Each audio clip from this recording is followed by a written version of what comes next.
টুকাই করবেন এটা ঠিক আছে, আমি মানছি টুকাই কর। সে আগে বুঝতে হবে সে টুকাই আসলে টুকাই না, সে যে কোনো কষ্টের দ্বারাই আচ্ছা না না না না না সে কি এখানে একটা কথা আছে। এখন তুমি তো এখন টোকাই না, এখন তো ব্যবসা করো। আমি তো ব্যবসায়ী করি। এই গাইস, এটা আমার মনে একটু মিস্টেক হয়েছে। এটা আসলে টোকাই হবো না, এটা হলো টোকাই থেকে ব্যবসায়ী। এই টোকাই থেকে ব্যবসায়ী সইলে এদিকে আসো ভাইয়া। তো তোমার ব্যবসা কোথায়? ব্যবসা আছে।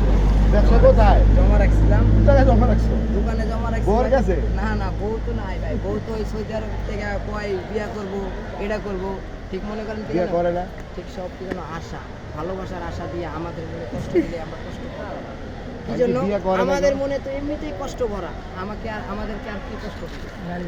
তাই মনে করেন কি আমার আল্লাহর রহমতে যদি বিয়া করতে চাই, ঠিক বিয়া করতে গেলে তো একটা লাগবে। কি লাগবে? বিয়া করতে বললে লাগবে। বিয়া করতে গেলে একটা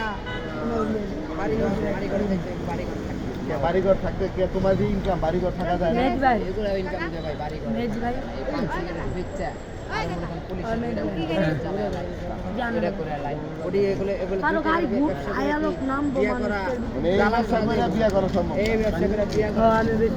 কি করা দরকার? একটা ব্যবসা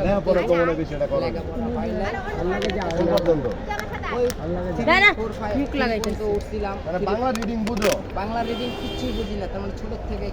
তাহলে তো গায়েস ও তো চাইলো বড় ভালো কোনো ব্যবসা ভালো ব্যবসা ওর এখন মানে জীবনটা কেমনে যাইবো এটা নিয়ে কিন্তু বেচারা মাঝে মাঝে চিন্তিত। ঠিক আছে, চিন্তা করে মাঝে মাঝে। তাহলে ঠিক আছে ভাই, ভালো লাগলো ভাই তোমার কথা শুনে। শোনেন, কষ্ট পাইলাম। আমি তো মনে করেন কি জানেন, আমি কষ্টতে আছি, আমার মতন তো কত